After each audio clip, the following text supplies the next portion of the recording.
Itulah makna dari ayat ayuhibbu ahadukum, sukakah kamu memakan bangkai sesamamu manusia. Jadi majelis taklim yang baik, orang datang dia baru belajar kasihan agama, dia datang mau cerita aib, maka ibu yang baik dia katakan, na'udzubillah min zalik. Kita berlindung kepada Allah dari keburukan seperti itu. Belum tentu suami kita lebih baik dari dia. Itu yang bagus. Jangan malah dicambah. Oh iya, iya. Padahal enggak tahu urusan tuh. Jangan ketawa, saya serius ini. Ya.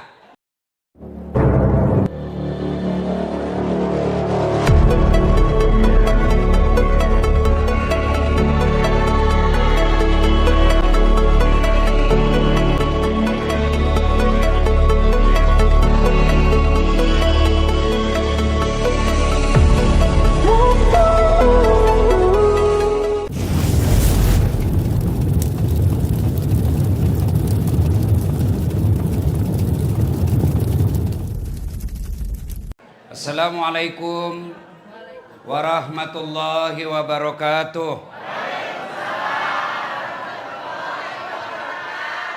Alhamdulillahi rabbil alamin. Wabihi nasta'inu ala umurid dunya waddin. Ashadu an la ilaha illallah wa ashadu anna muhammadan abduhu wa rasuluh. Allahumma salli ala sayyidina Muhammad wa ala alihi wa sahbihi ajma'in. Amma ba'd. Faqad qala Allah subhanahu wa ta'ala fi kitabil karim. Bismillahirrahmanirrahim.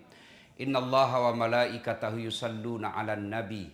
Ya ayyuhalladzina amanu sallu 'alaihi wa sallimu taslima.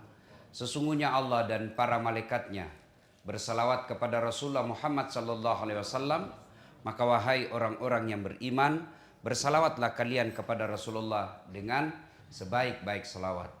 Ketika Allah perintahkan kita puasa, Allah tidak menunaikan ibadah puasa. Ketika Allah perintahkan kita sholat, Allah pun tidak pernah menunaikan ibadah sholat. Allah perintah kita tawaf haji umroh, Allah pun tidak pernah menunaikan ibadah haji dan umroh. Tetapi ketika Allah perintahkan kita bersalawat, maka Allah sampaikan, innallaha wa malaikatahu yusalluna 'alan nabi. Sesungguhnya Allah dan para malaikatnya bersalawat kepada Rasulullah Muhammad sallallahu alaihi wasallam. Allah saja dan para malaikatnya bersalawat, maka kita ketika mendengarkan Rasulullah disebut namanya, maka Nabi katakan, umatku yang paling pelit di antara kalian, dia dengar namaku lalu dia tidak bersalawat kepadaku.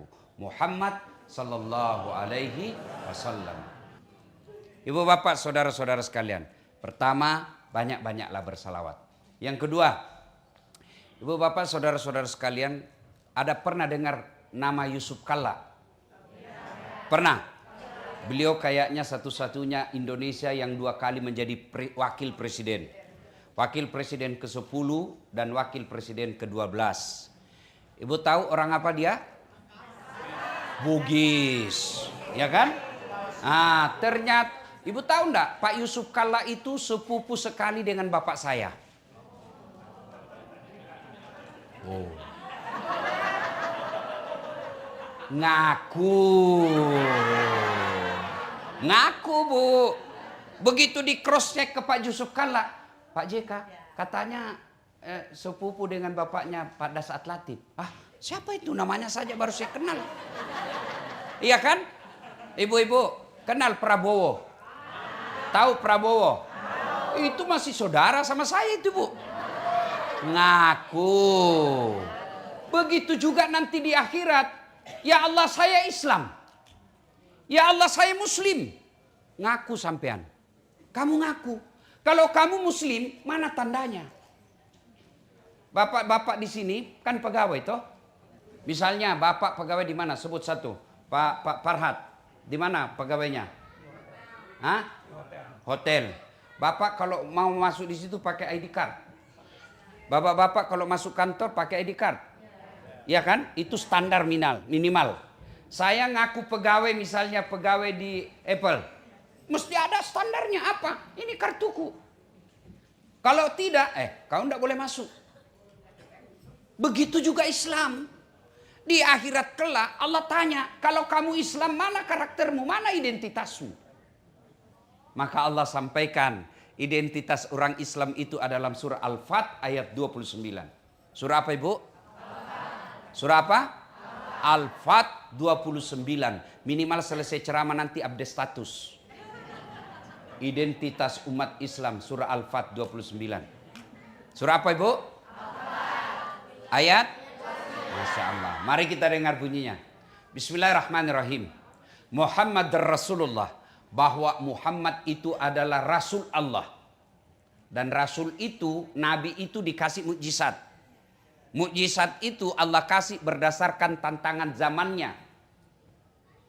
Nabi Musa dikasih mukjizat apa?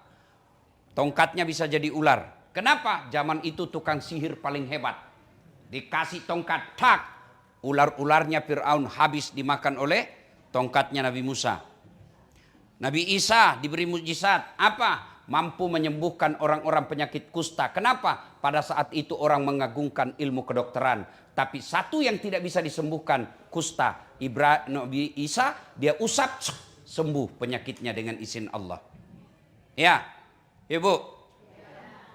Nabi Sulaiman, pada saat itu orang mengagungkan kekayaan. Nabi Sulaiman diberikan kekayaan. Apa kekayaannya? Kerikil rumahnya emas. Ada di sini kerikil rumahnya emas. Paling orang Bugis giginya dikasih emas.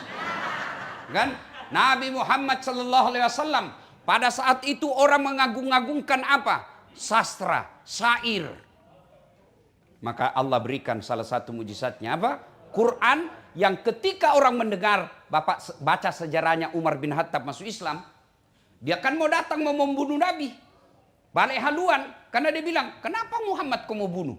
Nah saudaramu sendiri dengan iparmu sudah masuk Islam. Fatimah itu sama suaminya masuk Islam." Ah, benar aja. Iya benar masuk Islam. Balik haluan dia. Dia masuk ke rumah adiknya. Begitu dia buka pintu langsung dia banting iparnya. Ternyata kau berbohong. Kau ternyata masuk Islam selama ini. Adiknya datang si Fatimah. Dia bilang, kenapa kalau kami masuk Islam? Kalau kami masuk Islam kenapa? Dia bisik di telinganya Umar. La ilaha illallah Muhammad Rasulullah. Dia tebas, dia sikut adiknya, berdarah bibirnya. Lalu adiknya berkata, kamu bisa menyiksa fisik kami, tapi kau tidak bisa menguasai akidah saya. Umar lalu berpikir, barusan dia lawan adik saya ini. Ingat Pak, Umar itu tegas tapi lembut hatinya.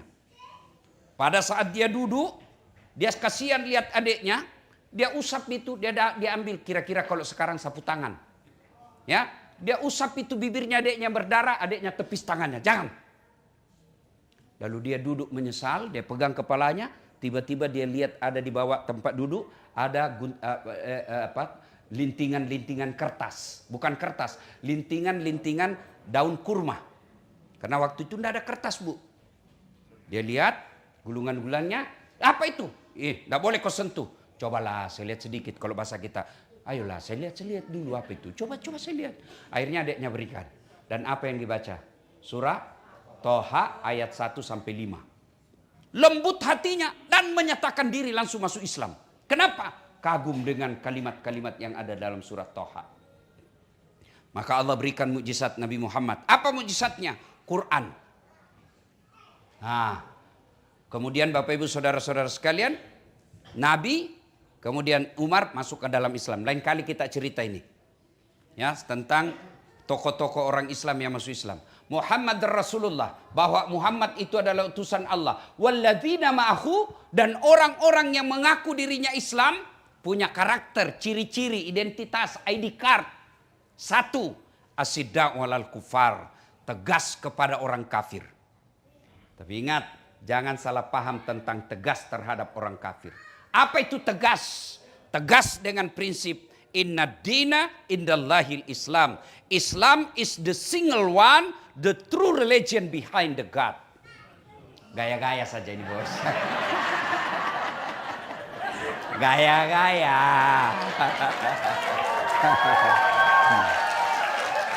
Ladies and gentlemen. Masya Allah. Harus ditanamkan itu dalam diri kita. Saya yakin sedulur-sedulur, tuan-tuan, bapak-bapak, mantap akidahnya. Tapi anak bagaimana? Saya punya kenalan baru hari ini, namanya Kamal.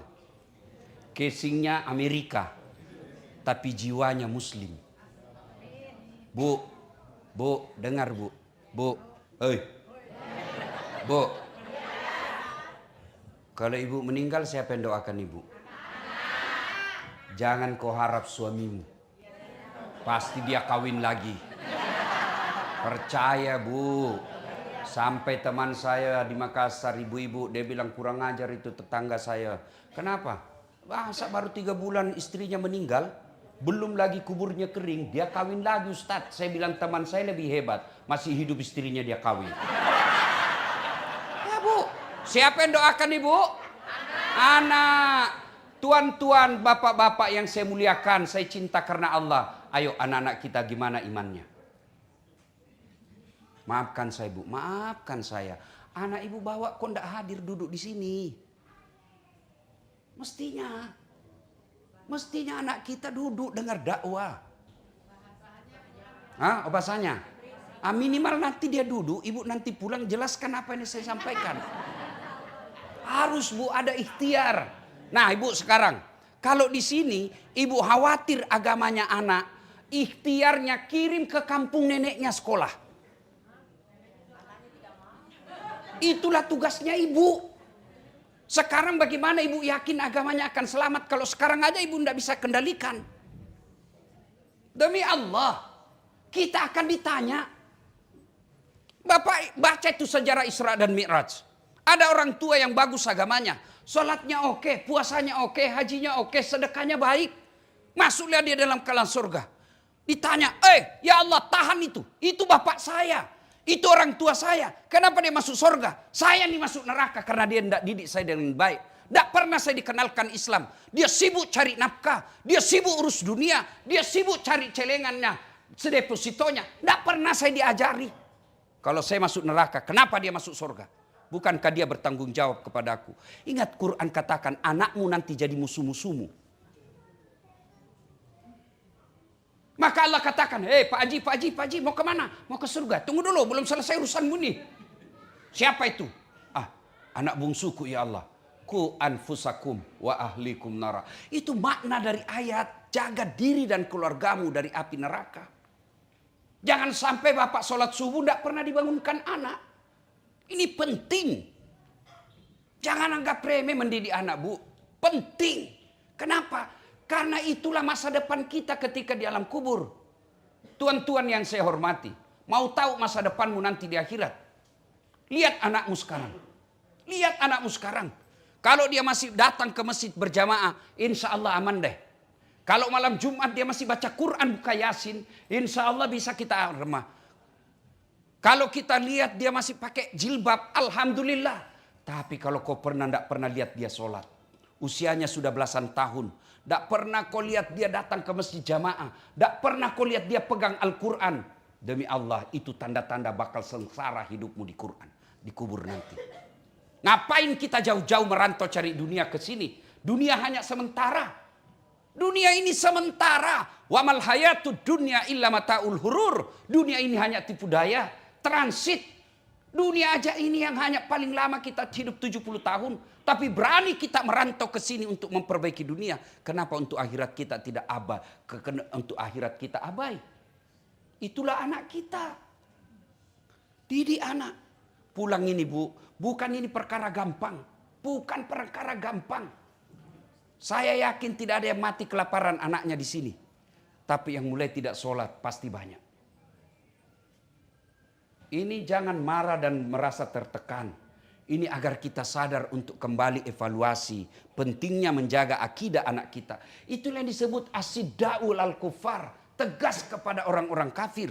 Bukan tegas itu kita perangi. Bukan tegas kita lempar rumahnya. Itu keliru. Karena agama kita mengajarkan. Jangan kau celah Tuhan-Tuhan mereka. Jangan kau hancurkan rumah ibadah mereka. Yang kita tegas di sini adalah jaga anak kita. Pertama jaga caranya. Pendidikan anak kita. Jangan ibu bapak berpikir ini kan cuma pendidikan. Justru pendidikan itulah pintu masuknya agama. 2. Untuk menjaga anak kita. Bapak hati-hati pilih pendidikan. Kalau boleh saya bersaran, kalau Bapak tidak yakin bisa selamat akidahnya anak di sini, bagaimana caranya Bapak Ibu bisa kirim ke Indonesia, bawa ke pesantren, minimal 3 tahun, akidahnya kuat, oke kau kembali ke sini. Kalau ibunya aja tidak sholat, bapaknya tidak sholat, anak kita bergaul bebas, sekolahnya juga sekolah yang tidak pernah belajar agama, bagaimana ibu yakin agama anak kita akan selamat? Saya baru-baru juga ceramah ke Australia. Saya tanya, berapa tahun? Lebih 40. Berapa anaknya? 5. Agamanya? Yang 2 kayaknya masih Islam. Yang 3 sudah tidak jelas. Dari situ saya, kalau boleh, jangan marah Pak, kalau boleh. Kerja, kumpul uang, balik ke Indonesia, selamatkan anak-anak kita akidahnya. 2, pendidikan. Yang kedua, nikah. Hati-hati carikan jodoh. Bolehlah dia menikah dengan beda agama kemudian masuk Islam seperti bapaknya si Kamal. Boleh, tapi pasangannya harus yakin pandai agama. Kalau kita nikahkan anak kita dengan non-muslim yang tidak seiman dengan kita, lalu anak kita sholatnya juga tidak beres, hampir bisa dipastikan cucunya nanti sudah tidak jelas agamanya. Maka hati-hati milih jodoh. Ini adik-adik yang masih jomblo di sini. Kata Nabi, kau menikahlah dengan 4 pertimbangan. 1, itu agama. Nabi sudah pesan. Li jamaliha, lihat cantiknya. Cantik penting. Kenapa? Dia hampir 24 jam di depanmu. Iya toh? Baru bangun dia. Mau tidur dia lagi. Mau pergi kerja dia lagi. Pulang kerja dia lagi. Jadi kalau jelek nanti cepat ganti casing. Iya toh? Cantik penting. Tapi tidak boleh jadi prioritas. Kenapa? Cantik ada batasnya. Apalagi zaman sekarang Pak. Wow. Cantik di medsos. Mulus. Kamera 360. Dari mana datangnya cinta? Dari Facebook turun ke WA. Dari mana datangnya kecewa? Setelah ketemu ternyata berbeda. Iya toh? Masya Allah. Cantik ada batasnya. Ya, ibu-ibu. 20 tahun cantik. 17 tahun sweet 17. Wah, memukau. Satu kampung tersenyum dia, terpesona satu kampung. 17 tahun. Balik itu 17. 71. Masih ada yang terpesona. Kau aja senyum cucumu lari. Dikira mau digigit. Apa? Cantik ada batasnya. Gagah ada batasnya. Bapak-bapak di sini masih cakep semua. Dulu. Sekarang tanya istrimu Pak. Tanya istrimu. Saya masih cakep. Kalau dia bilang masih cakep, pasti dia bohong. Ibu-ibu, tanya suamimu, kamu masih cantik? Kalau dia bilang masih cantik, pasti kau dibohongi. Iya toh? Cantik ada batasnya. 2, cantik itu subjektif. Subjektif. Cantik menurut Dasar, belum tentu cantik menurut Kamal. Iya toh? Kalau saya ditanya, siapa perempuan paling cantik di dunia Ustadz? Ada istri saya di samping pasti, istri saya dong. Bapak protes, istriku, enggak urus saya istrimu. Iya toh, subjektif. Ada yang suka yang hitam-hitam, ada yang suka yang bening, ada yang suka body gitar. Macam-macam. Iya toh. Macam-macam. Iya toh, itu subjektif. Maka adik-adik sekalian, kalau kau menikahi seseorang karena kecantikan, siap kau kecewa. Kenapa? Pasti ada batasnya. Sampaikan itu ke anakmu. Memang kau lihat cantik sekarang. Tapi kalau kau cantik pertimbanganmu, biaya operasionalnya mahal. 2, kata Nabi, ini cantik. Nabi katakan pilihan cantik, tapi jangan prioritas. 2, kata Nabi, pilihlah karena keturunannya, tapi jangan prioritas. Kenapa? Ada orang bapaknya Nabi, anaknya jadi pengkhianat. Nabi Nuh. Ada orang bapaknya pengkhianat, anaknya jadi Nabi. Nabi Ibrahim alaihissalam. Ya, itulah sebabnya orang Jawa mengatakan bebet, bobot, dan bibit. Iya toh?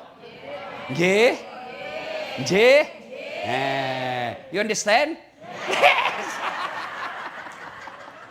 Iya Bu, tapi tidak boleh prioritas. Penting kita lihat siapa bapaknya, perlu kita lihat siapa ibunya. Tapi kalau anaknya baik, itulah dia. Yang ketiga, kata Nabi, ini nasihat buat bapak-bapak, pilihkan jodoh untuk anaknya. Yang ketiga, kata Nabi, pilihlah karena kekayaannya. Rasulullah menikahi Khadijah, salah satu pertimbangannya karena Khadijah orang paling kaya di Mekah waktu itu. Penting. Tapi jangan prioritas. Kenapa? Kaya ada batasnya. Oh, dia kaya Ustadz, tidak bakal miskin 7 turunan. Betul, masalahnya dia turunan ke-8.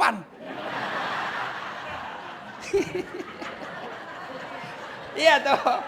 Jangan jadi prioritas. Ya, yang keempat kata Nabi. Dengar. Yang keempat. Oh ya. Coba kita ulang apa tadi yang pertama? Cantik, beautiful. Yang kedua, turunannya. 3, kekayaannya. Yang keempat, agamanya kata Nabi. Mahasiswa saya bertanya, Ustadz, kenapa agama nomor 4? Mestinya kan agama nomor 1. Saya bilang jangan salah dek. Agama betul nomor 4, tapi tidak titik di situ hadis, koma. Lalu ada di bold, huruf besar, kapital, kasih tanda centang, lalu di stabilo. Ya kira-kira seperti itu kalau sekarang ya. Kata Nabi, utamakan agamanya, karena dengan agama kamu akan dapat semuanya. Ada orang cantik Bu, cantik betul, tapi akhlaknya kesurupan. Iya toh? Iya, iya. Ada lagi mukanya, Masya Allah, akhlaknya baik, tapi mukanya hancur. Iya kan? Iya.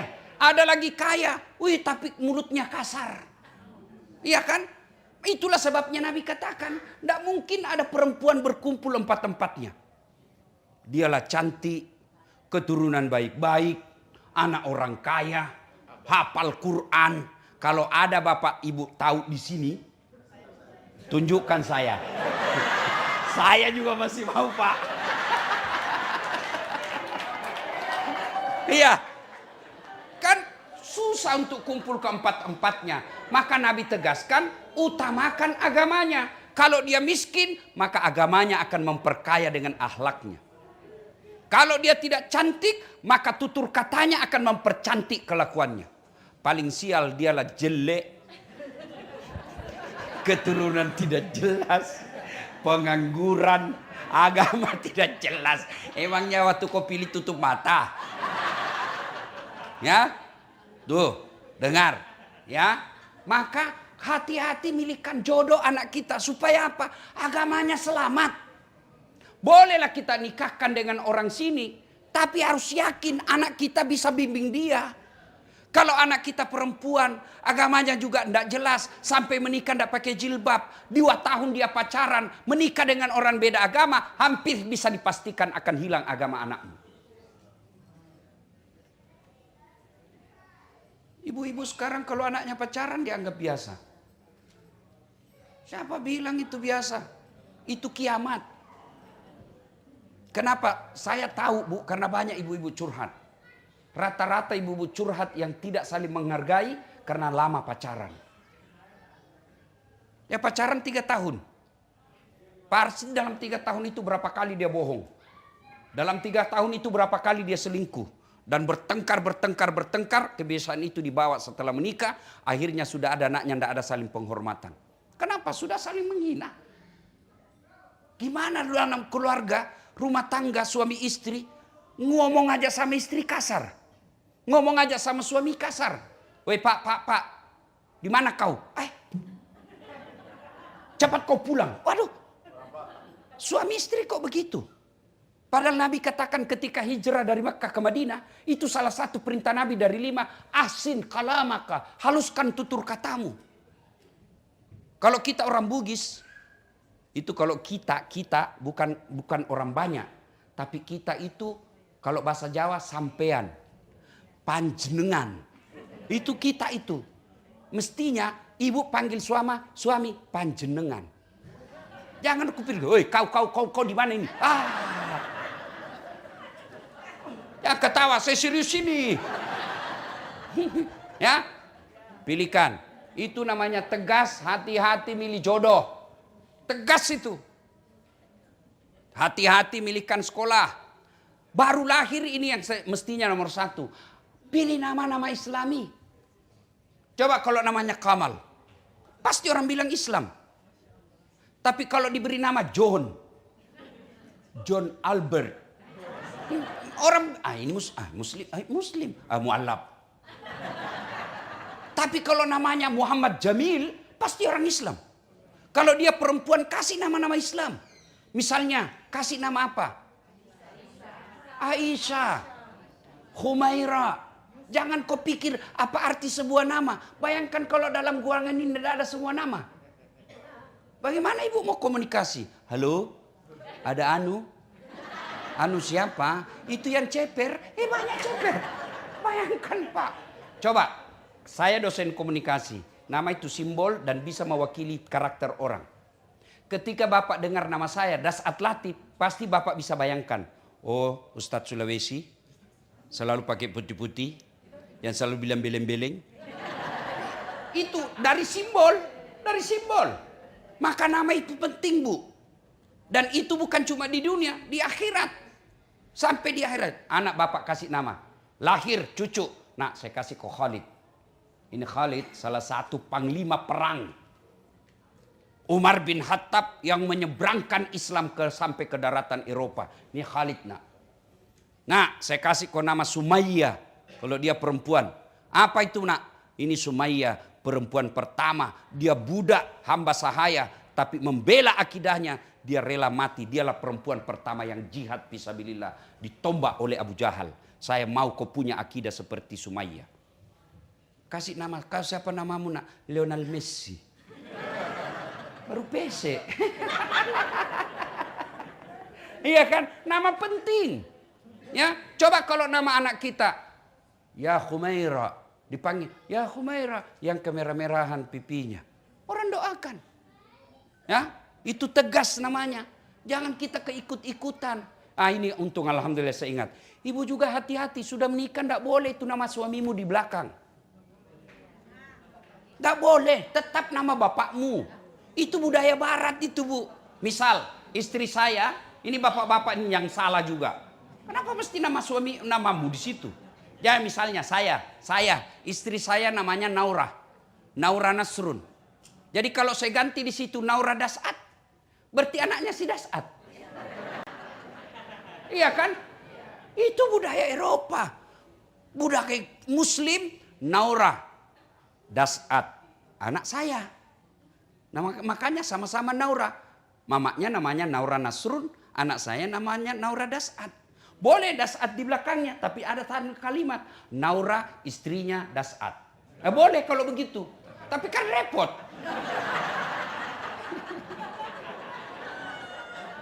Yang ketawa saya serius ini, Bu. Ya, itu nama penting, itu bagian dari ketegasan. Bapak kasih nama anak ke barat-baratan, kan tidak jelas agamanya. Coba kalau langsung dikasih nama Muhammad Ibrahim. Orang pasti bilang Muslim dia. Dan coba lihat itu, nama Muhammad. Saya kemarin jalan-jalan tidak tahu daerah mana itu. Yang ada bintang-bintang situ. Saya cuma pancing kau juga. Ibu ini, dia tunggu saya salah Pak. Ya. Nama Muhammad disimpan di atas satu-satunya. Muhammad Ali. Itu berarti nama penting. Coba kalau bukan Muhammad Ali namanya. Tidak mungkin dia di atas. Nama penting Pak. Itu bagian daripada tegas. Asidak walal kufar. Yang kedua. Ruhama'u bainahum. Kasih sayang kepada sesama mereka. Ayat tadi pertama tegas. Kalau keluar. Kalau kita. Ya. Kemudian kafir, ini yang saya lupa. Apa itu kafir? Orang yang berbeda dengan agama kita. Saya pernah lagi ceramah, ditanya sama non-muslim. Kenapa kami disebut kafir? Jangan salah paham. Kafir itu bukan maknanya kasar. Kafir itu yang menyembunyikan. Tertutup. Kenapa disebut menyembunyikan? Karena dia tidak mau mengakui keesaan Allah, maka disebut dia kafir. Kafir itu ada dua, kafir zimmi dan kafir harbi. Kafir zimmi mau kerja sama kita. Ada itu namanya Pak Albert selalu ikut saya selama di sini. Beda agama, tapi dia bantu saya dalam dakwah. Soal Tuhannya urusan dia.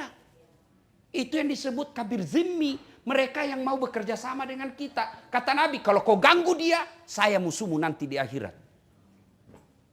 Ada yang disebut kafir harbi. Apa itu? Yang ganggu kita. Kita mau sholat dilempar kepala kita. Kita mau puasa dilarang. Itu kata Nabi, boleh kau lawan. Tapi kan tidak ada begitu di sini. Nah, yang kedua, tanda orang Islam. Ingat baik-baik Bu, surah Al-Fat ayat 29. Pertama, tegas kepada orang kafir. Yang kedua, ruhama'u bainahum. Kasih sayang kepada sesama mereka.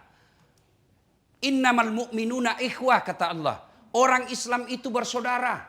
Dia tidak lihat rambutnya keriting atau putih atau pirang. Selama dia la ilaha illallah, itu saudaramu. Meskipun rasnya berbeda, itu saudaramu. Meskipun negaranya berbeda, itu saudaramu. Kan yang dipersaudarakan bukan karena ras, bukan karena darah, tapi akidah. Bahkan Nabi katakan, umatku itu seperti badan ini. Coba lihat badan kita, Pak. Ibu-ibu coba lihat badan. Tangan kanan gatal tanpa disuruh kiri yang garuk. Ya toh? Tangan kiri yang gatal tanpa diundang kanan yang garuk.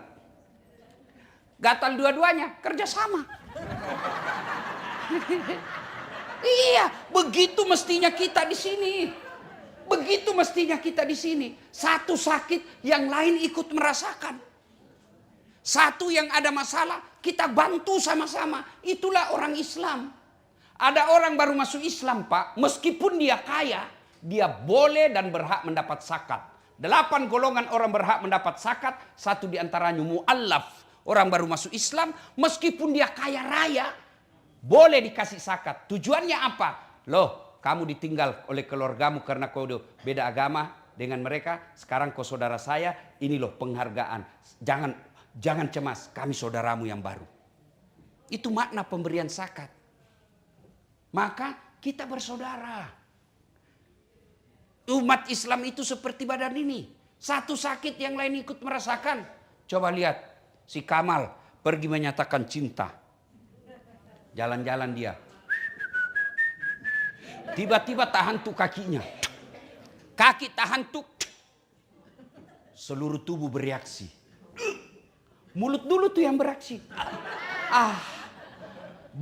Reaksi berikutnya mata mencari. Reaksi berikutnya mulut meniup. Reaksi berikutnya tangan mengusap. Waduh. Iya toh, padahal kaki yang bermasalah. Tidak ada orang tahan tuh kakinya.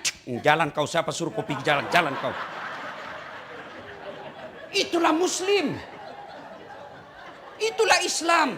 Wa'tasimu bihablillahi jami'a wa la tafarraku. Berpegang teguhlah engkau kepada tali persaudaraan agama Allah dan janganlah engkau bercerai-berai. Ini pegang erat-erat. Sebagai perantau, sebagai orang yang tinggalkan dan kita tinggal di negara ini, kita bersaudara. Saudara kita satu saudara seagama, yang kedua meskipun kita beda agama, kita saudara sebangsa, Persatuan Indonesia sila ketiga. Kita bersaudara. Cuma kadangkala yang membuat kita berpecah belah satu, gosip. Gibah. Duduk begini tuh masih gosip-gosip tuh. Dia terlambat datang temannya dilihat dari kepala.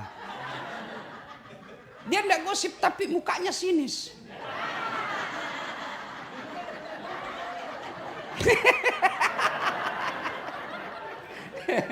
Sudah sinis? Dia apa? Kenapa? Jilbabnya enggak seragam. Iya. kayak umbul-umbul. Nah, dia dengar orang, dia dengar yang kau gosipi, besok dia tidak datang lagi, putus persaudaraan. Iya, ibu-ibu memang itu penyakitnya tukang gosip. Saya aja ada yang gosip saya.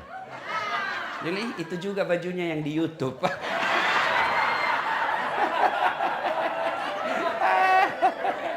Bu, ada biasa yang berapologi. Itu kan benar. Yang saya sampaikan betul begitu sifatnya. Justru betulnya namanya gibah. Kalau salah namanya fitnah. Tidak ada alasan bisa cerita orang. Tidak ada. Jangan cerita jeleknya orang. Dia jelek urusannya dengan Allah. Jangan kau tambah-tambah.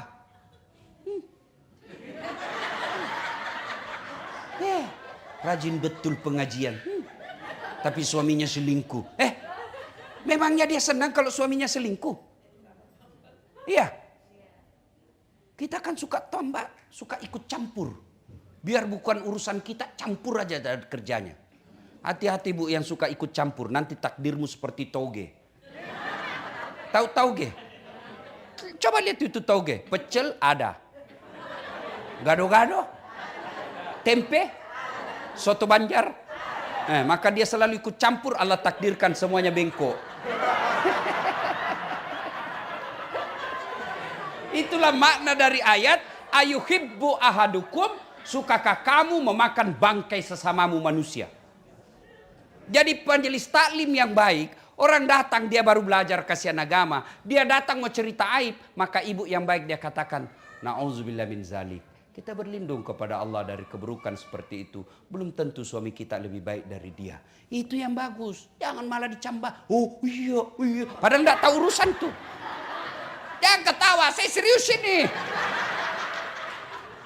Ya. Bu. 2. Yang memutuskan persaudaraan. Apa itu? Sombong. Apakah sombong pakaian mahal? Belum tentu. Itu rezekimu. Apakah mau sombong pakaian barang-barang mewah? Belum tentu. Bapak punya rezeki pakai baju krokodil. Cap buaya. Katanya kalau asli buayanya menghadap ke dalam, kepalanya keluar. Kalau palsu buayanya menghadap ke dalam.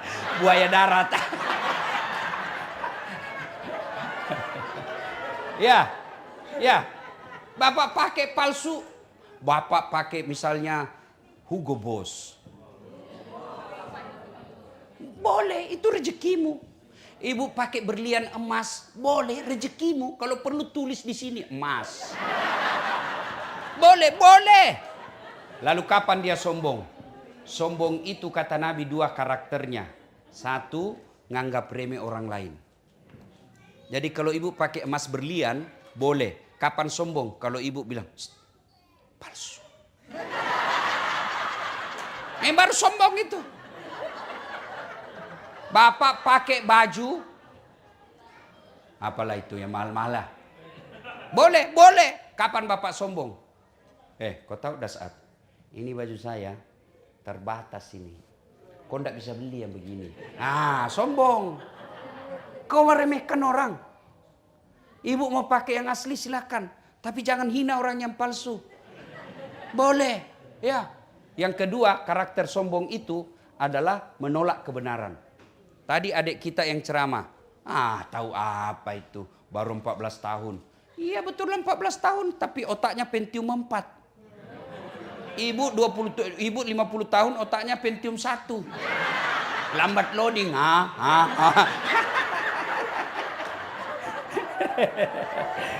Jelas Ibu? Apa itu sombong? Remeh orang lain, menolak kebenaran. Dengar ceramah, dia tolak. Itu sombong itu. Abu Jahal, Abu Lahab, itu dia tahu Muhammad itu benar. Muhammad itu orang jujur. Maka diberi gelar Al-Amin, yang terpercaya. Lalu kenapa dia menolak Muhammad? Karena dia bilang, Bani Hashim. Ibaratnya suku dia lebih rendah, saya lebih tinggi. Saya pamannya, kok kemanakan saya kok jadikan nabi? Kenapa bukan saya pamannya? Itu sombong. Bapak remehkan orang, dia tidak lawan. Tapi lambat laun dia tinggalkan bapak, putus persaudaraan. Apa yang membuat kamu sombong? Coba gue bilang, apa? Kata Nabi, 4 penyebab datangnya sombong. 1, bertambahnya pangkat jabatan. Mau sombong? Nah, pensiun Pak. Apa kau mau sombong dengan jabatan? Gubernur 5 tahun. Masih terpilih 10 tahun. Mau tidak mau, pasti kau keluar. Tuh Joko Widodo. 10 tahun, wabillahi taufiq wal hidayah. Masih mau pakai mobil Indonesia 1, lewat dibilang, oh sudah gila ini bapak ini. Apa kamu sombong? Presiden aja enggak boleh sombong, apalagi ketua masjid.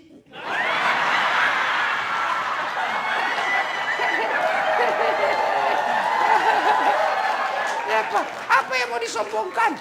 Ya, ayo. 2 kata Nabi, penyebab datangnya sombong, bertambahnya ilmu. Banyak gelar. Sayang itu, dia kurang gelarku itu. Kalau lengkapnya itu, Dr. Dasat Latif, SSOS, Sarjana Sosial, SAG, Sarjana Agama, MSI, Master Science, PhD, Philosophy of Doctor. Alhamdulillah baru-baru disetujui oleh universitas untuk kepangkatan saya profesor. Doakan mudah-mudahan awal tahun sudah jadi guru besar. Oh, jarang-jarang orang Pak seperti saya. 2 doktornya Bu, 2 doktorku Bu, 2 sarjanaku. Lalu kau mau sombong dah saat? Oh jangan. Wa ma utitu minal ilmi illa qalila. Saya tidak berikan kamu ilmu kecuali sangat sedikit. Apa yang kamu sombongkan dengan ilmumu? Allah cabut ilmumu, dikasih pikun. Apa? Ada cerita ini Pak, wallahu alam benar atau tidak. Banyak sekali gelarnya Pak. Bertumpuk-tumpuk. Begitu jelang pensiun, dikomplain sama istrinya. Pak, biasanya kalau kau mau pergi kampus ngajar, kau cium-cium jidatku. Ini sudah hampir 2 minggu tidak pernah lagi kau cium saya. Dalam hatinya, astagfirullah, berarti siapa saya cium selama ini? Ternyata ya dia cium pembantunya.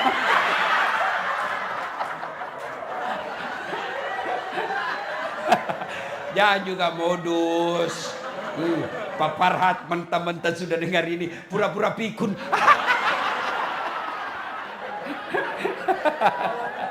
Ayo, apa yang mau kau sombongkan?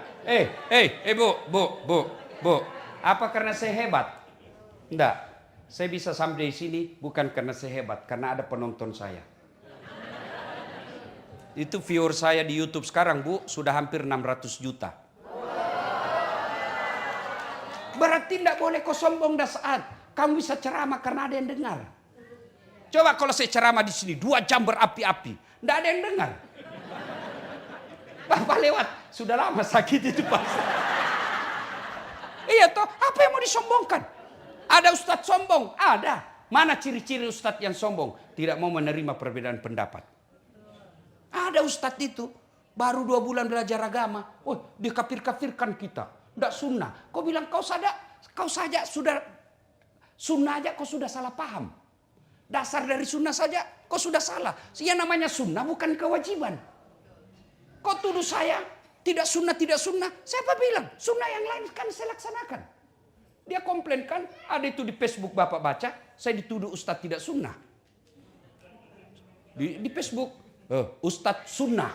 Saya cari nama saya, tidak ada. Samping kanannya, Ustadz tidak sunnah. Nomor 13. Saya tanya, kenapa kau tuduh saya tidak sunnah? Buktinya, kau tidak pelihara jenggot. Saya bilang, kalau tidak mau tumbuh. Mau diapa? Ayo, ada Ustadz tidak mau menerima perbedaan pendapat. Nah, ini perlu saya pahamkan. Kenapa terjadi perbedaan pendapat di ulama fikih? Karena beda sudut pandang. Yang ada sama kita ini para ulama, yang ada sampai ke kita, hadis itu dalam bentuk tulisan. Bukan dalam bentuk gambar. Bukan dalam bentuk audiovisual. Kalau gambar dan audiovisual, pasti seragam kita. Cuma kan ini tidak ada definisi konkretnya. Misalnya takbir sejajar dengan bahu. Kan sudah beda-beda. Tidak ada gambarnya. Contoh paling ringan, saya selalu bilang. Bapak kalau Nabi bilang saya tidak makan, saya tidak makan. Apa Bapak, Ibu pahami? Nah, puasa. Apalagi? Lapar. Apalagi? Diet. Apalagi? Apalagi? Itu baru satu kata itu. Saya tidak lapar. Sudah berapa paham? Begitulah sebabnya terjadi perbedaan pendapat. Iya Bu. Jadi kalau terjadi perbedaan pendapat, lalu dia tidak mau menerima pendapat orang lain, itu karakter ustadz yang sombong. Hanya mau menang sendiri. Ya. 3. Penyebab datangnya sombong. Apa itu? Bertambahnya harta. Tadinya miskin. Tiba-tiba dapat pembebasan lahan. Langsung kaya. Mulai sombong. Jangan sombong dengan kekayaanmu. Allah marah. Gempa, longsor, tsunami, habis kekayaanmu.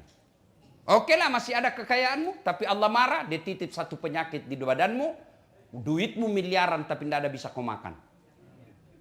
Duitnya 7 miliar Pak. Begitu ke dokter, Pak menurut hasil laboratorium, ini Bapak dilarang makan nasi.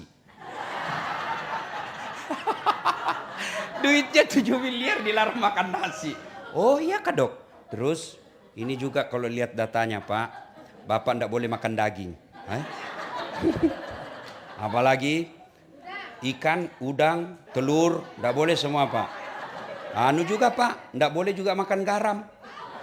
Tidak boleh makan gula Pak ya. Jangan makan yang berminyak-minyak. Jadi apa yang bisa saya makan Dok? Ya menurut hasil lab Bapak hanya boleh makan ubi rebus. Duitnya 7 miliar tapi cuma bisa makan ubi rebus. Sudah cukup belum? Belum cukup itu sampai di situ. Apa kata dokter? Pak ini Bapak selama aktif kerja kan tidak pernah kena matahari. Di rumah AC, di mobil AC, di kantor ber-AC. Jadi mulai besok Pak kalau bisa pagi-pagi Bapak jalan berjemur ya. Jangan pakai baju. Supaya kena matahari bajunya Pak ya. Pakai juga celana pendek supaya kena matahari ini ya. Jangan pakai peci. Ya kalau bisa Bapak jangan pakai sendal. Jam 9 sampai jam 10 dia kelilinglah di kawasannya. Nggak pakai sendal, nggak pakai baju. Apa bedanya sama gembel?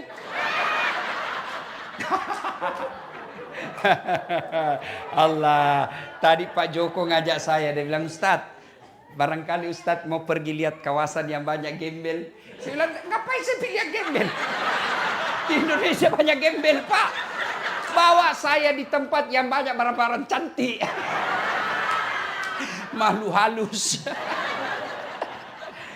Kita ini orang Islam Pak, kalau lagi jalan dengan tidak sengaja melihat barang bagus, Bapak tidak sengaja. Maka caranya ucapkan Subhanallah. Maha suci Allah yang telah menciptakan keindahan itu. Itu rezeki namanya. Batasnya kedipan mata. Kalau sudah berkedip, misalnya kan, sudah berkedip, astagfirullah palingkan pandangan. Itu tadi sebelum berkedip rezeki. Berkedip Bapak lihat, sudah haram. Jangan begini, astagfirullah. Tambah banyak dosanya. Ya, tak boleh ya. Ini Ibu. Mumpun saya ingat persoalan handphone. Persoalan handphone ketika berjamaah. Misal lagi sholat, Allahu Akbar. Di rakaat kedua, kantong bunyi handphone. Mengganggu. Boleh Bapak buka. Ambil. Matikan. Boleh. Boleh. Yang tidak boleh kalau ibu terima. Ya halo. Sebentar kau telepon, saya lagi sholat. Batal ini kalau batal. Ini sudah batal ini. Kalau cuma dimatikan, kamu juga yang di samping, tidak usah kau marah. Baru bunyi handphone kau sudah tergoda. Lama betul imanmu. Biasalah itu ya. Jelas Bu ya. Sombong penyebab putusnya persaudaraan. Apalagi dengki. Dengki. Apa itu dengki? Definisinya susah lihat orang senang, senang lihat orang susah. Ini kelemahan kita orang Indonesia. Kalau ada kawan kita dapat promosi, bagaimana caranya kita habisi? Ya, kalau ada kawan kita naik rezekinya, kita cerita fitnah kiri kanan. Mestinya kalau kita lihat kawan kita, kenalan kita, ataupun tidak dikenal, ada rezeki yang menimpa dirinya, ya Allah, berikan pula rezeki seperti yang dia, supaya saya bisa menolong agamamu. Jangan malah dengki. Oh, sudah habis waktu Pak ya? Hah? Sampai jam berapa? Sampai jam berapa? Hah? Oke. Jam 10. Bisa sampai jam 10? Betul? Saya yang tidak bisa. Oke, satu tadi tegas kepada orang kafir, dua kasih sayang kepada sesama mereka. Ini penting. Nabi pernah tanya, atadruna manil muflis? Saudara-saudara sekalian, kamu tahu enggak siapa yang bangkrut nanti di akhirat? Yang tidak sholat ya Rasul, dia sholat. Yang tidak puasa ya Rasul, dia puasa. Yang tidak haji ya Rasul, dia haji. Tidak bayar zakat. Loh, kalau begitu siapa yang bangkrut ya Rasul? Jarusu wahati'ur rahim. Tetangga yang jahat sama tetangganya dan yang memutuskan tali persaudaraan. Bertanya sahabat, kok bisa bangkrut? Dia kan puasa, dia haji, dia sholat, dia zakat. Kok bisa? Betul, hablum minallahnya, ibadah hadanya baik, tapi hablum minasnya rusak. Ketika dia setor pahalanya, ya Allah ini sholatku 20 tahun. Datang tetangganya, tunggu dulu. Saya pernah difitnah itu. Katanya anakku yang lurus rambutnya bukan anaknya suamiku. Karena suamiku keritin rambutnya. Dia tidak tahu anaknya lurus rambut. Nah karena sudah direbonding. Gara-gara fitnahnya, saya tinggalkan komplek. Gara-gara fitnahnya dia nih. Saya sakit hati. Allah berfirman, kalau begitu ambil sholatnya 20 tahun. Habis sudah sholatnya itu 20 tahun. Dia setor lagi puasanya. Ya Allah ini puasaku 20 tahun. Datang lagi. Saya pernah sama-sama kerja di Amerika tuh. Dia fitnah saya di kampung. Katanya kerja saya di sini menghalalkan segala cara. Gara-gara fitnahnya satu kampung benci saya. Saya pulang kampung orang semua sinis sama saya. Gara-gara fitnahnya tuh dia. Saya minta keadilan. Allah katakan ambil puasanya 20 tahun. Sudah habis sholat, habis puasa. Store lagi zakatnya. Ya Allah ini zakatku. Datang lagi, tunggu dulu. Saya pernah juga itu kurang ajar dia sama saya. Dia fitnah istri saya selingkuh. Saya termakan fitnahnya, akhirnya saya cerai. Belakangan saya tahu ternyata dia yang mau sama saya.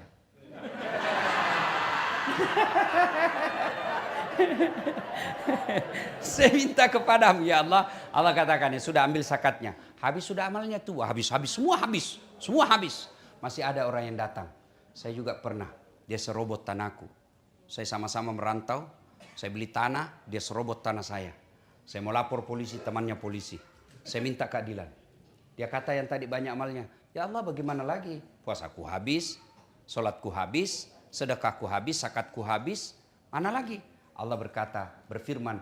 Tidak ada kebatilan yang tidak ada balasannya. Supaya adil. Ambil dosanya orang yang pernah kusakiti. Itulah pentingnya ini silaturahmi. Biar bapak-bapak hitam jidat. Puasa Senin Kamis. Tadarus setiap hari. Itikaf di masjid. Tapi dalam satu komplek tidak ada yang senang bapak. Bapak bukan orang spesial. Karena Nabi katakan. Hairun nas anfa'uhum linnas. Sebaik-baik manusia di antara kalian. Yang paling banyak manfaatnya buat orang lain. Itulah yang jadi saya memotivasi saya kalau dakwah buat orang senyum dan tertawa. Kalau saya tidak bisa nasihati paling tidak dia bisa lupa masalahnya. Dengan ketawa-ketawa. Iya kan Bu? Iya Bu? Alhamdulillah. Ya. Ruhama'u bainahum. Yang ketiga. Tarahum rukka'an sujada. Kamu lihat mereka ruku dan sujud sholat 5 waktu.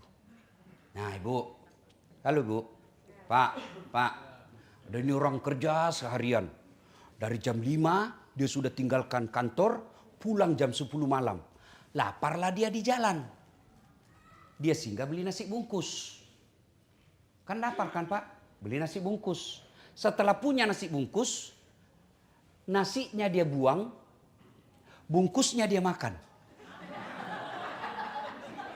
Ada yang begitu? Ada yang begitu? Ada. Itulah orang yang datang ke Amerika jauh-jauh cari nafkah dan dia tidak sholat. Itu namanya.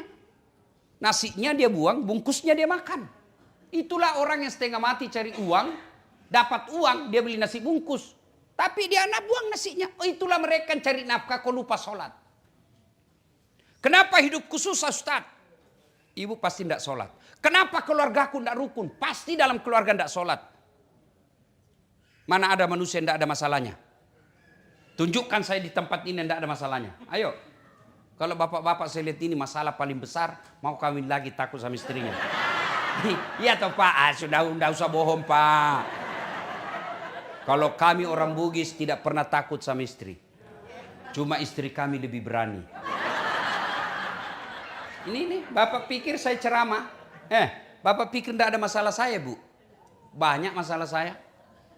Kadang-kala kita ditipu. Oh ini cuma 2 jam Ustaz, tahu-taunya 9 jam. Iya Pak. Oh pernah saya pergi ceramah Pak. Dari Makassar ke Palopo. Saya salah satu Allah nikmat saya gampang tidur. Kalau saya naik mobil belum 5 menit sudah tidur. Kalau saya naik pesawat itu Bu, itu belum terbang saya sudah tidur. Benar, biasa istri saya jengkel. Kalau dia lagi cerita saya sudah ngorok.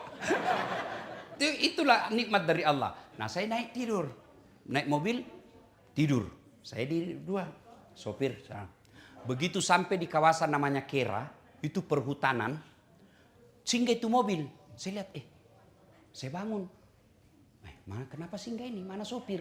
Saya bilang, oh dia kencing. Turun dari sebelah kanan. Saya turun sebelah kiri. Waktu dia turun, dia lihat saya tidur. Saya kencing lah saya. Begitu saya kencing, saya bilang, sekalinya ini sopir dan dia dilihat saya. Benar. Saya masih kencing, tiba-tiba mobil, lari. Saya lari. Wah. Wah.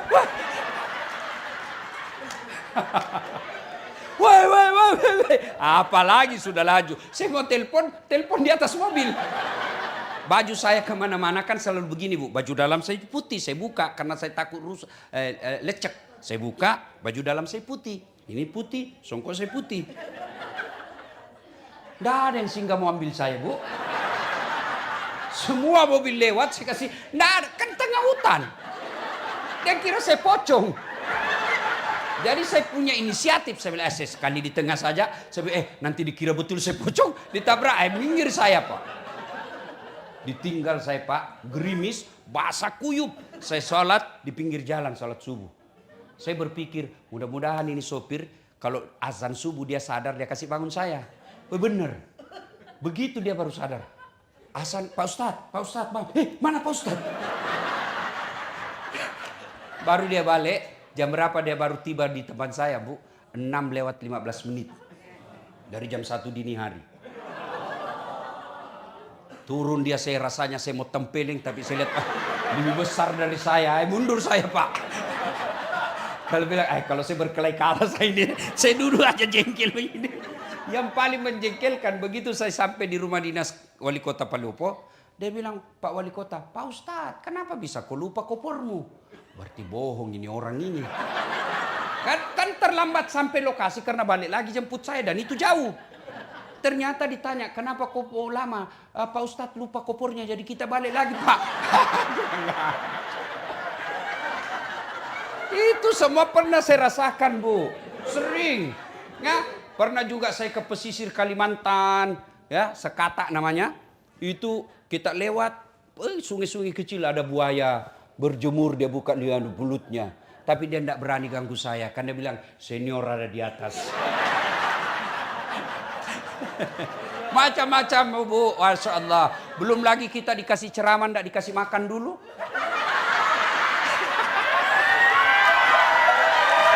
Macam-macam. Oh Allah. Oh, bukan di sini, bukan ini, bukan. Ibu sangka buruk lagi. Bukan ini. Bukan ya. Macam-macam Bu. Wah, tapi masalah paling besar buat saya sekarang Bu, banyak janda-janda curhat. Ustadz, baru saja suami saya meninggal. Adakah doa-doa penenang jiwa? Saya kirimilah doa. Lama-lama dia bilang, Ustadz, jiwaku sudah tenang. Maukah Ustadz menjadi imam dalam hidupku? Aduh, mohon maaf ibu, saya bukan imam, saya penceramah. Masalah Pak. Mana ada orang tidak ada masalah. Bapak sudah kerja, karir bagus, apa masalahnya? Terancam pensiun. Iya kan? Berumah tangga, ada orang sudah ada anaknya tidak punya rumah sampai sekarang. Ada punya rumah tapi apa masalahnya? Tidak ada anaknya. Ada rumahnya, ada anaknya, apa masalahnya? Suaminya selingkuh. Jadi bupati 1 periode, mau 2 periode. Sudah 2 periode, mau gubernur. Sudah gubernur, ditangkap KPK. Iya toh, tidak ada orang, tidak ada masalahnya Pak. Semua kita, alhamdulillah tuan-tuan, Allah tidak berkata ada saat kalau ada masalahmu kaya dulu. Ada masalahmu, kau jadi pejabat dulu. Ada masalahmu, kau selebriti dulu. Tidak, Allah cuma minta 2. Ista'inu bisabri wassalah. Sabar, perbaiki solatmu, saya yang selesaikan semua masalahmu. Itu janji Allah. Jadi kalau ada masalah dalam rumah tangga, dalam pekerjaan, dalam cita-cita, tidak usah cari kambing hitam, koreksi solat. Tidak mungkin Allah sengsarakan orang yang tidak solat. Orang yang solat, tidak mungkin. Saya solat Ustadz, betul Bapak solat tapi tidak ikhlas. Hayalah solat, asar lagi. Enggak kok tidak ikhlas. Saya solat Ustadz, betul kok solat tapi tidak ikhlas. Mana buktinya? Solat Pak, waduh, kayak main-main. Bismillah. Korat berdua, ya kan Ustaz. Siratal ladzina an'amta 'alaihim ghairil maghdubi 'alaihim waladdallin. Iya toh, Bapak ketawa karena membayangkan diri sendiri. Ya kan? Ada orang sholat kayak ditiup angin.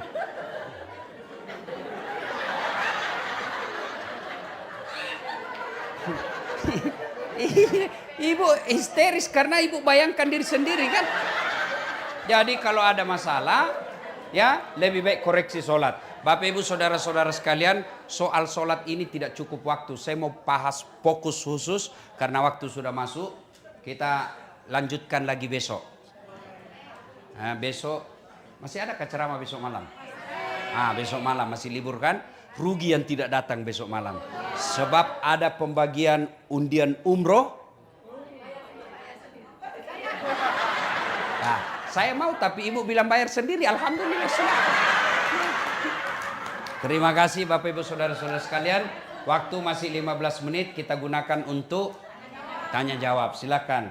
Yang mau bertanya silakan, yang mau menjawab lebih bagus. Ya silakan Ibu, silakan.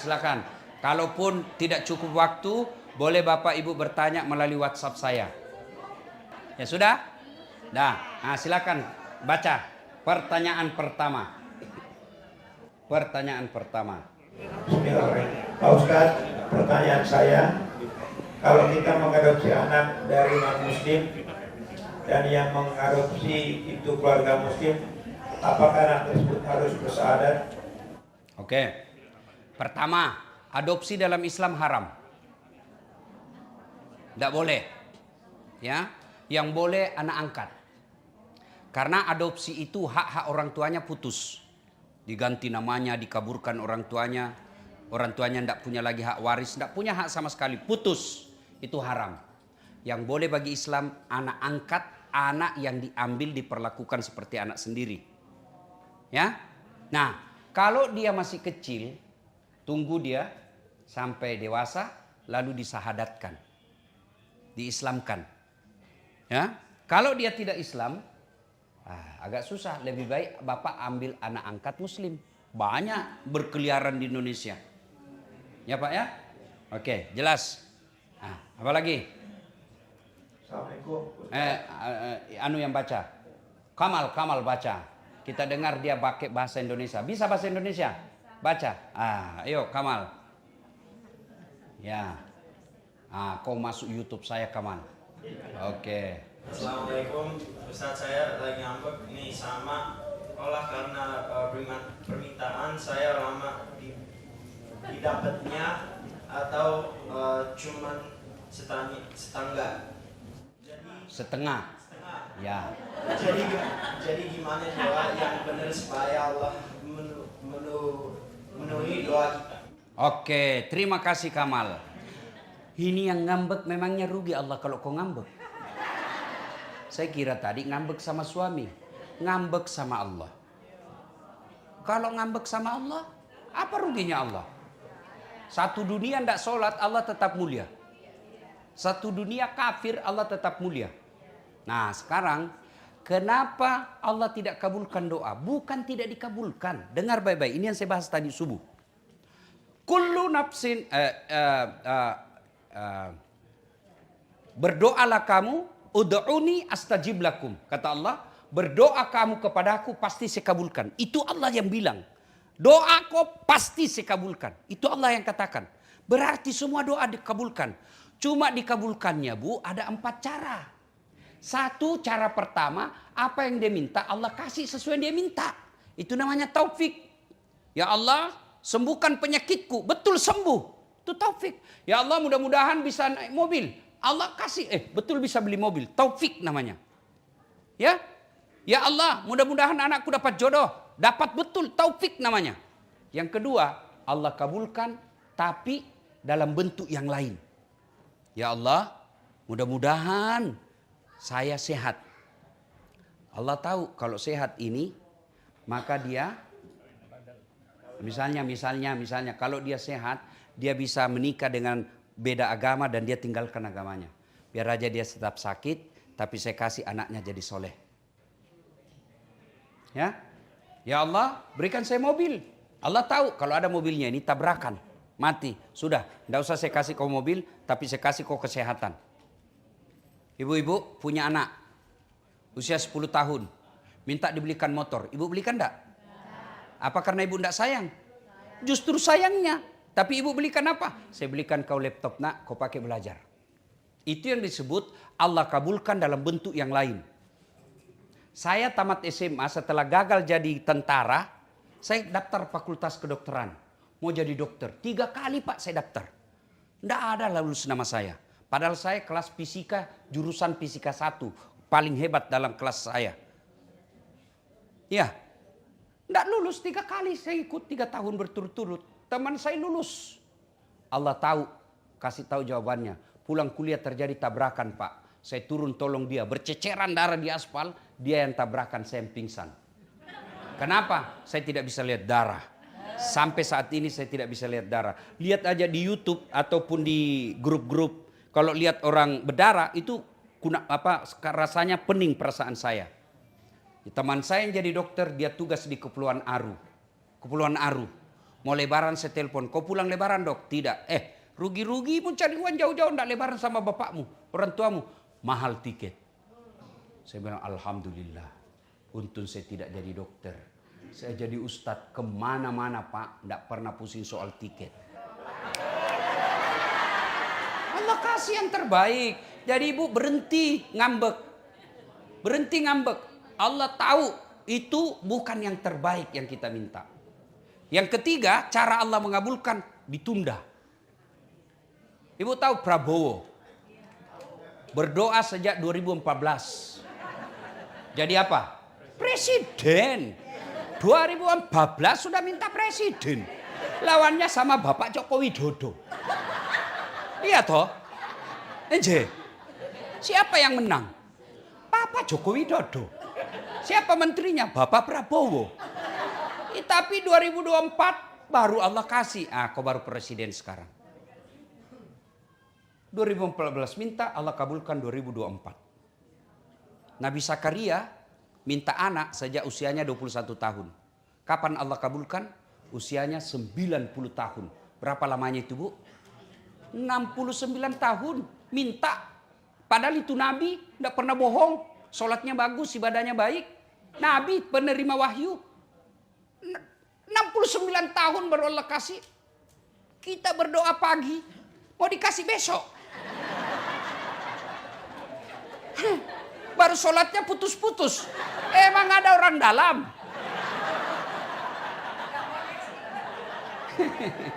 Jelas ya? Yang keempat, Allah tunda sampai hari kiamat. Sampai di akhir nanti. Kan dijelaskan ada orang dikasih hadiah oleh Allah ketika Nabi ceritakan, nih saya kasih kamu. Dia bilang, ya Allah banyak betul kau kasih saya. Ibaratnya amalnya 5, Allah kasih 5.000. Kok banyak betul? Allah sampaikan, wahai hambaku, itulah doamu yang saya tidak kasih ke waktu di dunia, baru saya kasih sekarang. Jadi doa jangan sangka buruk. Rugi bu kalau ngambek. Ngambek sama suami masih ada harapan. Kenapa? Boleh ganti. Ya toh?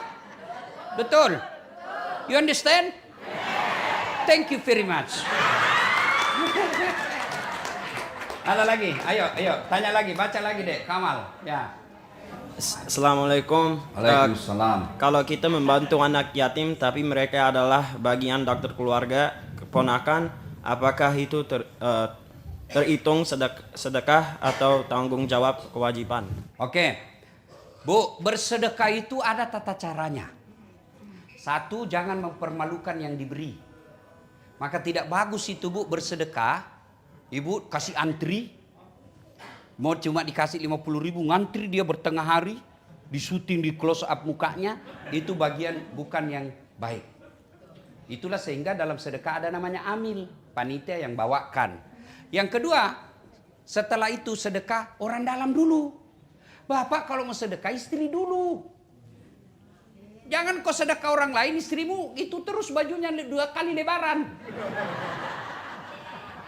Tenang ibu, saya bela kau ini malam. Bajunya mewah, istrinya sudah 4 kali pulang kampung tidak pernah baju baru. Bukan suami yang baik itu. Kau sedekah ke orang, istrimu dulu. Supaya apa? Dia taat. Itu istri pak, tidak penting dia kau selalu hadir. Yang penting ada duitnya. Tidak percaya kau dengar. Ibu-ibu, biar suami tidak pulang yang penting ada Nah, dengar kau. Uang yang dia cari, bukan kamu. Ya toh ibu. Nah, jadi sudah itu penuhi dulu kebutuhan rumah tangga, penuhi dulu kebutuhan anak, istri, sudah itu baru saudara. Jangan sampai saudara kita menjadi fitnah. Kayak betul itu saudaranya di Los Angeles. Tapi saudaranya di kampung mau makan kadang ada makanan. Itu jadi fitnah. Makanya sedekah itu lebih utama kepada keluarga dulu. Ya, bagaimana kalau kemanakan? Lebih bagus lagi bu. Ya, jelas. Oke. Pertanyaan berikut, Kamal. Ya. Pegang mic-nya itu deh, pegang mic-nya supaya untuk itu tuh yang mic untuk YouTube. Yang tadi. Yang ini. Ya, itu pegang juga itu, ya. Pertanyaan berikut, ya. Assalamualaikum Pak Ustadz, mau tanya nih. Kalau kita suka melihat orang yang ganteng, pikiran saya jadi yang bukan berdosa kita. Waalaikumsalam. Kalau dia gadis, maafi muskilah, tidak ada masalah. Tapi kalau ada suaminya, aduh, jangan ya. Tapi kalau itu karunia, makanya Allah tadi Nabi mengajarkan kalau kau lihat cowok cakep, ganteng, penuh pesona, kau cukup ucapkan Subhanallah, Maha Suci Allah yang telah menciptakan keindahan itu. Ya, tapi kalau ibu pelototi, lalu membayangkan jadi suamimu, padahal kau punya suami dan ada suami di sampingmu. Kalau saya suamimu seperti itu, saya bilang, Dek, lebih baik saya ceraikan kau baik-baik ya. Daripada kau peluk saya, kau bayangkan orang lain. Gak boleh ya. Kalau dia gadis, terpesona sama dia, tidak jadi masalah. Jangankan ibu, saya juga senang bu lihat orang cantik. Ya, saya ini tidak gagah ibu, tapi saya penuh pesona. Tidak percaya, kau mau foto sama saya toh?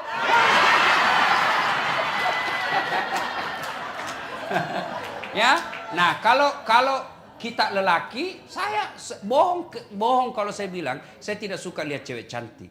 Enggak, semua itu fitrah manusia. Ya, masih senang daripada saya suka lihat cowok gagah. Jelas, baca lagi, kawal. Oke. Assalamualaikum Pak Ustadz, kalau kebangun pas azan subuh terus kita bersih dua dan wudhu, salat subuhnya 15 ke 20 menit setelah azan, salat subuhnya termasuk atau telat gak Pak? Ya, kalau dibilang telat sudah telat, sah. Kalaupun bapak misalnya lembur, pulangnya jam 4 subuh karena cari nafkah, bapak baring-baring ternyata bangun jam 9, boleh sholat.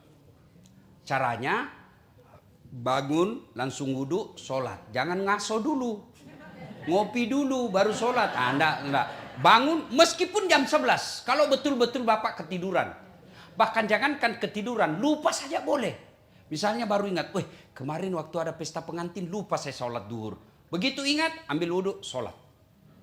Boleh. Ya. Sholat itu tepat waktu. Baik.